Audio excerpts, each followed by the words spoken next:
بسم اللہ الرحمن الرحیم۔ محترم ساتھیو، السلام علیکم۔ عزیزان گرامی، خلیفہ اول ابو بکر صدیق رضی اللہ تعالیٰ عنہ کا خاندانی پس منظر کیا ہے اور ابو بکر صدیق رضی اللہ تعالیٰ عنہ کا خاندان کس پشت پر جا کر نبی کریم صلی اللہ علیہ وآلہ وسلم کے خاندان سے جا ملتا ہے، اور ابو بکر صدیق رضی اللہ تعالیٰ عنہ کی اولاد ان کے کس بیٹے سے جاری ہوئی، اور آج کے دور میں ابو بکر صدیق رضی اللہ تعالیٰ عنہ کی اولاد دنیا کے کس خطے میں آباد ہے اور انہیں کس نام سے یاد کیا جاتا ہے۔ اور محترم ساتھیوں، آج کی ویڈیو میں یہ بھی جانیں گے کہ ابو بکر صدیق رضی اللہ تعالی عنہ اور مولا کائنات حضرت علی رضی اللہ تعالی عنہ کے درمیان پہلی لڑائی اور اختلاف کس وجہ سے ہوا تھا، اور کیا ابو بکر صدیق رضی اللہ تعالی عنہ کی ذات پر جو یہ الزام لگایا جاتا ہے، خاص طور پر جو کہ اہل تشیع کے مناقب اور مؤاخذ میں جگہ جگہ یہ بات درج ہے کہ ابو بکر صدیق رضی اللہ تعالی عنہ نے مولا علی رضی اللہ تعالی عنہ کے حق خلافت کو غصب کرتے ہوئے خلافت پر قبضہ جما لیا تھا، اس بارے میں مختلف علماء کرام اور محققین کیا کہتے ہیں۔ حضرت ابو بکر صدیق رضی اللہ تعالیٰ عنہ کا تعلق قبیلہ قریش کی شاخ بنو تمیم سے ہے۔ عہد جاہلیت میں آپ کا نام عبد الکعبہ تھا، جو نبی صلی اللہ علیہ وآلہ وسلم نے بدل کر عبداللہ رکھ دیا تھا۔ آپ کا نام عبد الکعبہ کی وجہ تسمیہ کچھ یوں بیان کی جاتی ہے کہ بعض روایات کے مطابق آپ کے والدین کے لڑکے زندہ نہیں رہتے تھے، اس لیے انہوں نے نظر مانی تھی کہ اگر ان کے ہاں لڑکا پیدا ہوا اور وہ زندہ رہا تو وہ اس کا نام عبد کعبہ رکھیں گے اور اسے خانہ کعبہ کی خدمت کے لیے وقف کر دیا جائے گا۔ چنانچہ جب حضرت ابو بکر صدیق رضی اللہ تعالیٰ عنہ پیدا ہوئے تو انہوں نے نظر کے مطابق آپ کا نام عبد کعبہ رکھا، اور جوان ہونے پر آپ عتیق آزاد کردہ غلام کے نام سے موسوم کیے جانے لگے، کیونکہ آپ نے موت سے رہائی پائی تھی۔ آپ کے لقب صدیق کی وجہ تسمیہ یہ ہے کہ واقعہ معراج کے بعد قریش مکہ کو نبی صلی اللہ علیہ وآلہ وسلم نے اپنی معراج سے آگاہ فرمایا تو انہوں نے آپ کی تکذیب کی۔ جب ابو بکر صدیق کو واقعہ معراج کے بارے میں پتہ چلا تو آپ نے فرمایا کہ میں معراج پر جانے کی تصدیق کرتا ہوں۔ چنانچہ محمد ابن عبداللہ صلی اللہ علیہ وآلہ وسلم نے آپ کی اس تصدیق کی وجہ سے آپ کو صدیق کا لقب عطا فرمایا۔ نودی نے حضرت علی سے روایت فرمایا ہے کہ ابو بکر صدیق رضی اللہ تعالیٰ عنہ کا لقب صدیق اس وجہ سے ہے کہ آپ ہمیشہ سچ بولا کرتے تھے۔ آپ نے محمد ابن عبداللہ صلی اللہ علیہ وآلہ وسلم کی نبوت کی تصدیق میں جلدی کی اور آپ سے کبھی بھی کوئی لغزش نہیں ہوئی۔ ابن سعد رحمۃ اللہ کی روایت ہے کہ جب معراج میں آپ صلی اللہ علیہ وآلہ وسلم کو آسمانوں کی سیر کروائی گئی تو آپ نے جبرائیل سے کہا کہ میری اس سیر کو کوئی تسلیم نہیں کرے گا۔ جبریل امین علیہ السلام نے عرض کی کہ آپ صلی اللہ علیہ وآلہ وسلم کی تصدیق ابو بکر کریں گے کیونکہ وہ صدیق ہیں۔ انس بن مالک رضی اللہ تعالیٰ عنہ سے مروی ہے کہ آپ جبل احد پر گئے اور آپ کے ہمراہ ابو بکر، عمر اور عثمان رضی اللہ عنہ اجمعین تھے۔ احد پہاڑ پر زلزلہ آ گیا۔ آپ صلی اللہ علیہ وآلہ وسلم نے اپنے پیر کی ٹھوکر لگائی اور فرمایا، اے احد ٹھہر جا، تجھ پر ایک نبی، ایک صدیق اور دو شہید موجود ہیں۔ نبی صلی اللہ علیہ وآلہ وسلم کے وصال با کمال کے بعد نبی کریم صلی اللہ علیہ وآلہ وسلم کے انصار صحابہ کرام، جنہوں نے نبی کریم صلی اللہ علیہ وآلہ وسلم کی اور دیگر مہاجر صحابہ کرام کو ہجرت کے بعد سہارا دیا تھا، انہوں نے اپنے آپ کو اس کا اہل اور حقدار سمجھتے ہوئے خود ہی نبی صلی اللہ علیہ وآلہ وسلم کے خلیفہ کے طور پر بیعت لینے کا آغاز کر دیا۔ یہ بیعت ثقیفہ بنی سعدہ میں لی جا رہی تھی، جو کہ انصار صحابہ کا ہی قبیلہ تھا۔ صحابہ کرام اجمعین جو کہ نبی کریم صلی اللہ علیہ وآلہ وسلم کی تجہیز و تکفین میں مصروف تھے، جب وہاں پر موجود ابو بکر صدیق اور عمر فاروق علیہ اجمعین کو اس بیعت کے بارے میں پتہ چلا تو آپ لوگ ان صحابہ علیہ اجمعین کو روکنے کے لیے اور سمجھانے کے لیے ثقیفہ بنی سعدہ جا پہنچے۔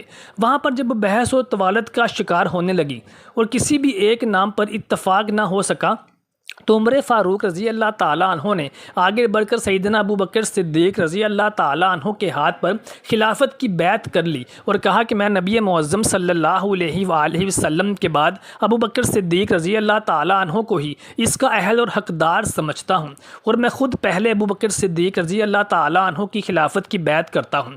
پھر عمر فاروق رضی اللہ تعالیٰ عنہ کی دیکھا دیکھی دوسرے صحابہ کرام اجمعین نے بھی ابو بکر صدیق رضی اللہ تعالیٰ عنہ کی خلافت کی کی بیعت کرنا شروع کر دی۔ محترم ساتھیوں، یہ بیعت باجمع انصار و مہاجرین میں ہوئی تھی۔ اگرچہ ابتدا میں انصار صحابہ میں سے سعد بن عبادہ اور مہاجرین میں سے علی و بنو ہاشم و زبیر و طلحہ علیہ السلام بیعت میں پیچھے رہے تھے، لیکن واقعات و حالات قبل و بعد بیعت غور کرنے سے معلوم ہوتا ہے کہ ان بزرگ صحابہ کرام کا ابتداً بیعت سے تخلف کرنا یعنی پیچھے رہنا کرنا تقاضائے بشریت سے تھا، نہ کہ کسی اور خیال اور بغض سے، جیسا کہ اس روایت سے ثابت ہوتا ہے۔ ابو بکر صدیق رضی اللہ تعالیٰ عنہ کی بیعت کے ایک روز بعد ابو سفیان مدینہ میں حضرت علی رضی اللہ تعالیٰ عنہ کے پاس آئے اور کہنے لگے، مدینہ میں ایک عجیب شورش دیکھی جا رہی ہے جس کو سوائے کشت و خون کے اور کوئی چیز نہیں روک سکتی ہے۔ اے آل عبد مناف، ابو بکر تمہارے ہوتے ہوئے سرداری کا اور خلافت کا کیسے مستحق ہو سکتا ہے؟ وہ دونوں ضعیف و ذلیل۔ علی عباس، یہ عجیب بات ہے کہ حکومت اور سلطنت قریش کے نہایت چھوٹے اور حقیر قبیلے میں چلی جائے۔ یہ کہہ کر حضرت علی رضی اللہ تعالیٰ عنہ سے مخاطب ہو کر کہنے لگے کہ ہاتھ بڑھاؤ، میں تمہارے ہاتھ پر بیعت کرتا ہوں، لہٰذا اگر تم کہو تو میں ابو بکر صدیق پر یہ میدان تنگ کر دوں گا اور پلک جھپکنے میں ہی میں اسے سواروں اور پیادوں سے بھر دیتا ہوں۔ حضرت علی رضی اللہ تعالیٰ عنہ نے ابو سفیان سے یہ سنا تو آپ نے نہایت سختی سے جواب دیا اور کہا، واللہ تمہاری اس بات میں سوائے فتنہ اور فساد کے اور کچھ بھی نہیں ہے۔ باخدا تم نے اسلام میں آتش فتنہ روشن کرنے کی کوشش کی ہے۔ جاؤ، مجھے تمہاری نصیحت کی اور ہمدردی کی کوئی ضرورت نہیں۔ ابو سفیان اس جواب سے اپنے کہنے پر پشیمان اور شرمندہ ہو کر اٹھ گئے اور علی علیہ السلام سیدھے ابو بکر صدیق رضی اللہ تعالیٰ عنہ کے پاس گئے۔ اتفاق سے اس وقت ابو بکر صدیق رضی اللہ تعالیٰ عنہ کے پاس عمر فاروق رضی اللہ تعالیٰ عنہ بھی بیٹھے تھے۔ حضرت علی رضی اللہ تعالیٰ عنہ نے ابو بکر صدیق سے مخاطب ہو کر فرمایا کہ میں آپ سے کچھ گفتگو کرنے کے لیے آیا ہوں اور تخلیہ یعنی تنہائی چاہتا ہوں۔ ابو بکر صدیق نے عمر فاروق کو ہٹا دیا۔ تب حضرت علی نے فرمایا، آپ نے ثقیفہ بنی سعدہ میں میری عدم موجودگی میں خلافت کی بیعت کیوں لی؟ آپ نے مجھ سے مشورہ تک نہ کیا، آپ مجھ کو بلوا لیتے۔ ابو بکر صدیق نے جواب دیا کہ میں ثقیفہ بنی سعدہ میں بیعت لینے کی غرض سے گیا ہی نہیں تھا، بلکہ انصار و مہاجرین کا نزاع رفع کرنے کے لیے گیا تھا۔ انصار کہتے تھے کہ ہم میں سے امیر اور خلیفہ ہو، اور مہاجرین کہتے تھے کہ ہم میں سے خلیفہ ہو۔ دونوں اس بات پر لڑنے کے لیے تیار ہو رہے تھے۔ میں نے خود اپنی خلافت کی بیعت کی درخواست کی ہی نہیں تھی، بلکہ حاضرین نے بالا اتفاق خود میرے ہاتھ پر بیعت کی تھی۔ باقی رہا یہ امر کہ میں نے آپ کو بلوایا نہیں اور آپ سے مشورہ نہیں لیا، اس کا انصاف آپ خود فرما سکتے ہیں کہ جب آپ لوگ نبی صلی اللہ علیہ وآلہ وسلم کی تجہیز و تکفین میں مصروف تھے تو میں تم لوگوں کو کیسے محض اس کام کے لیے وہاں بلواتا اور اس سلسلے میں مشورہ کرتا؟ اگر میں ان لوگوں کے کہنے سے بیعت نہ لیتا تو بہت جلد اس قدر فتنہ اور فساد برپا ہو جاتا تھا کہ جس کا فروغ کرنا امکان سے باہر چلا جاتا۔ حضرت علی علیہ السلام یہ جواب سن کر تھوڑی دیر تک کچھ سوچتے رہے۔ اس کے بعد آپ علیہ السلام نے ہاتھ بڑھا کر ابو بکر صدیق رضی اللہ تعالیٰ عنہ کے ہاتھ پر بیعت کر لی۔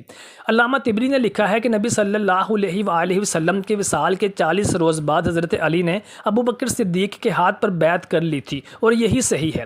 اس واقعہ کے دوران میں لوگوں نے خوب قصے اختراع کر لیے تھے۔ کوئی کہتا ہے کہ ایاز باللہ عمر فاروق نے فاطمہ بنت محمد صلی اللہ علیہ وآلہ وسلم کا گھر جلا دیا، اور اسی وجہ سے کہ وہ لوگ جمع ہوتے تھے جنہوں نے بیعت سے توقف کیا تھا، اور کوئی کہتا تھا کہ حضرت عمر فاروق حضرت علی علیہ السلام کی مشقیں باندھ کر بیعت کرنے کو پکڑ کر لائے تھے اور فاطمہ علیہ السلام کے ایک لات ماری تھی جس سے ان کا سکات حمل ہو گیا تھا۔ لیکن ان روایات کی اس کے سوا اور کوئی اصلیت نہیں ہے کہ محبت کے پردے میں بھی لوگوں نے بزرگان دین کی ہر پہلو سے توہین کی ہے۔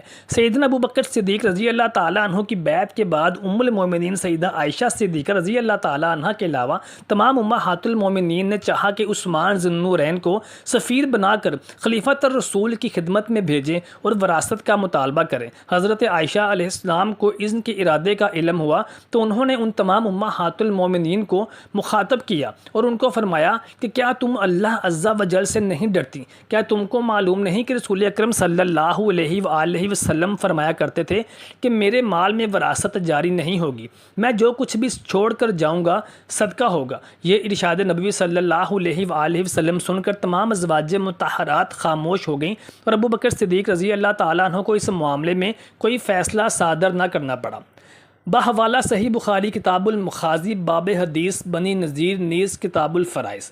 دوسری طرف سیدہ فاطمہ الزہرا سلام اللہ علیہا اور عباس ابن عبد المطلب رضی اللہ تعالیٰ عنہ نے سیدنا ابو بکر صدیق رضی اللہ تعالیٰ عنہ سے مطالبہ کیا کہ خیبر اور فدق کی جائیداد رسول اکرم صلی اللہ علیہ وآلہ وسلم کی میراث کے طور پر ان میں تقسیم کی جائے۔ اس مطالبے کے جواب میں سیدنا ابو بکر صدیق رضی اللہ تعالیٰ عنہ نے فرمایا کہ میں نے نبی صلی اللہ علیہ وآلہ وسلم کو یہ فرماتے ہوئے سنا تھا کہ انبیاء کرام کے مال میں وراثت نہیں ہوتی، جو کچھ انبیاء کرام چھوڑ کر جاتے ہیں وہ صدقہ ہوتا ہے، البتہ نبی صلی اللہ علیہ وآلہ وسلم کی اولاد اس میں سے نفقہ لے سکتے ہیں۔ خدا کی قسم سلوک کرنے کے معاملے میں محمد صلی اللہ علیہ وآلہ وسلم کی قرابت مجھ کو اپنی قرابت سے زیادہ محبوب ہے۔ بحوالہ صحیح بخاری المغازی باب حدیث بنی نذیر۔ دوسری روایت میں سیدنا ابو بکر صدیق رضی اللہ تعالیٰ عنہ کے یہ الفاظ بھی منقول ہوئے ہیں کہ خدا کی قسم میں محمد صلی اللہ علیہ وآلہ وسلم کے صدقہ میں کوئی تبدیلی نہیں کروں گا، اس کی جو حالت محمد صلی اللہ علیہ وآلہ وسلم کے عہد مبارک میں تھی وہی رہے گی، اور میں وہی کروں گا جو نبی صلی اللہ علیہ وآلہ وسلم فرمایا کرتے تھے۔ تیسری حدیث میں یہ الفاظ بھی آئے ہیں کہ میں بالکل وہی کروں گا جو نبی کریم صلی اللہ علیہ وآلہ وسلم کرتے تھے، اور اس میں سے کچھ ترک نہ کروں گا، کیونکہ مجھے خوف ہے کہ اگر میں نے کسی چیز سے انحراف کیا یعنی چھوڑ دیا تو کچھ ہو جاؤں گا۔ چوتھی حدیث مبارکہ میں یہ الفاظ منقول ہے کہ آپ نے فرمایا کہ میں نے سنا ہے کہ نبیوں کی کوئی وراثت نہیں ہوتی، تاہم میں ان سب کی سرپرستی کروں گا جن کی سرپرستی نبی کریم صلی اللہ علیہ وآلہ وسلم فرمایا کرتے تھے، اور ان سب پر خرچ کروں گا جن پر نبی کریم صلی اللہ علیہ وآلہ وسلم خرچ کیا کرتے تھے۔ چنانچہ ابو بکر صدیق رضی اللہ تعالیٰ عنہ نے اس جائیداد کا وہی انتظام کیا جو رسول اکرم صلی اللہ علیہ وآلہ وسلم کے عہد مبارک میں ہوتا تھا۔ آپ سال بھر کے لیے اس میں سے اہل بیت اطہار کا نفقہ نکالتے تھے، اس کے بعد جو باقی بچتا تھا اس کو خدا کا مال قرار دے دیتے تھے، یعنی مسافروں، غریبوں، مسکینوں اور اہل حاجت پر صرف فرمایا کرتے تھے۔ ابو بکر صدیق رضی اللہ تعالیٰ عنہ کا جواب سن کر سیدہ فاطمہ بنت محمد صلی اللہ علیہ وآلہ وسلم کا رد عمل کیا تھا، اس کے بارے میں مختلف اور متضاد روایات بیان کی جاتی ہیں۔ سیدہ فاطمہ ابو بکر صدیق رضی اللہ تعالیٰ عنہ سے ناراض ہو گئیں اور آخر وقت تک ان سے گفتگو نہیں کی۔ صحیح بخاری۔ سیدہ فاطمہ الزہرا سلام اللہ علیہ کو ابو بکر صدیق کے جواب سے رنج تو ضرور ہوا اور وہ ناراض بھی ہو گئی تھیں، لیکن بعد میں راضی ہو گئی تھیں۔ طبقات ابن سعد۔ سیدہ فاطمہ نے ابو بکر صدیق رضی اللہ تعالیٰ عنہ کا جواب سن کر فرمایا کہ پھر آپ نے محمد صلی اللہ علیہ وآلہ وسلم سے جو کچھ سنا ہے اس کے مطابق عمل کیجیے۔ مسند احمد بن حنبل۔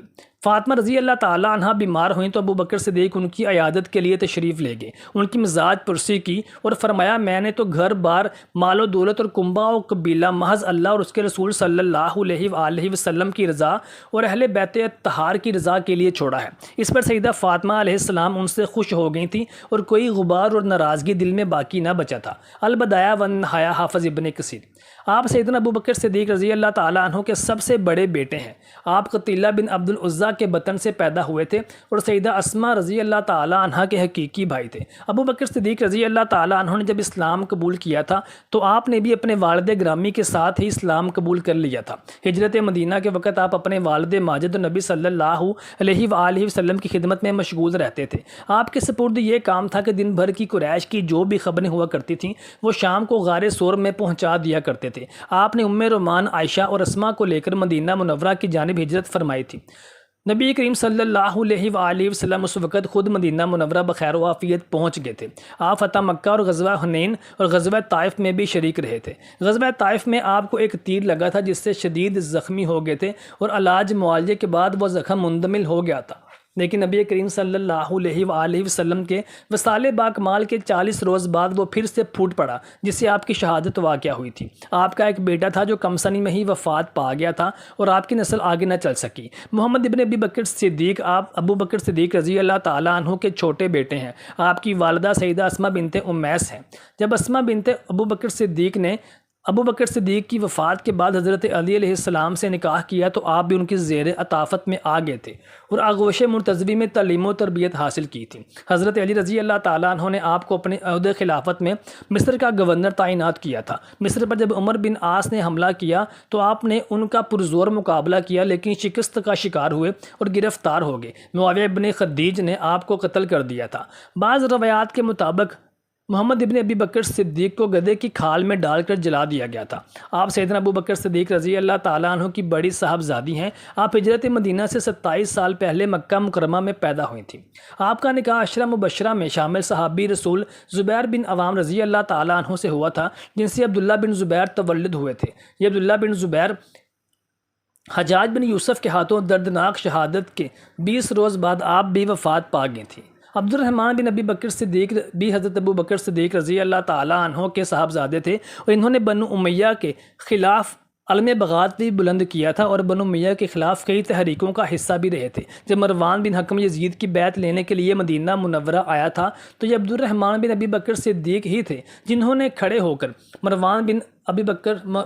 مروان بن حکم کو تنقید کا نشانہ بنایا تھا اور فرمایا تھا کہ تم لوگ خلافت راشدہ کو ملوکیت میں اور کیسر و کسرا کی طرز پر بادشاہت میں تبدیل کرنا چاہتے ہو۔ ان کی موت کے بارے میں بھی یہی روایات میں آتا ہے کہ محمد ابن ابی بکر صدیق کی طرح ان کو بھی معاویہ ابن ابی سفیان نے ہی دھوکے کے ساتھ زہر دے کر قتل کروا دیا تھا۔ الغرض ابو بکر صدیق رضی اللہ تعالیٰ عنہ کہ ان تینوں صاحبزادوں سے ابو بکر صدیق رضی اللہ تعالیٰ عنہ کی کوئی نسل اور اولاد آگے نہ چل سکی۔ حضرت ابو بکر صدیق رضی اللہ تعالیٰ عنہ کی ایک صاحبزادی سیدہ اسماء بنت ابی بکر صدیق رضی اللہ تعالیٰ عنہ تھی، اور اس کے علاوہ سیدہ عائشہ بنت ابی بکر صدیق رضی اللہ تعالیٰ عنہ تھی، جو کہ نبی رحمت صلی اللہ علیہ وآلہ وسلم کی زوجیت میں اور ان کے نکاح میں تھیں، اور آپ کی بھی کوئی اولاد نہ ہو سکی، جس کے بارے میں بعض منابع میں یہ لکھا گیا ہے کہ سیدہ عائشہ صدیقہ رضی اللہ تعالیٰ عنہ بانج تھی، لیکن اس روایت کو بہت سے مورخین نے اور مفسرین نے جھٹلایا ہے اور اس کو کاذب قرار دیا ہے۔ محترم ساتھیوں، کمنٹ سیکشن میں اپنی رائے سے آگاہ ضرور کیجیے گا، اور ہمارے چینل کو سبسکرائب کرنا اور ویڈیو کو لائک اور شیئر کرنا مت بھولیے گا، تاکہ آپ کو ایسے ہی اسلامی معلوماتی ویڈیوز ملتی رہیں۔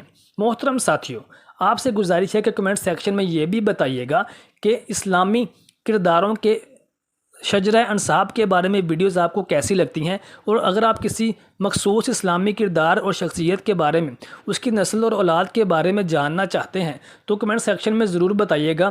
ہم اسی کردار کو، اسی اسلامی شخصیت کے بارے میں، اس کے خاندانی پس منظر کے بارے میں ویڈیو بنا کر آپ سے شیئر کریں گے۔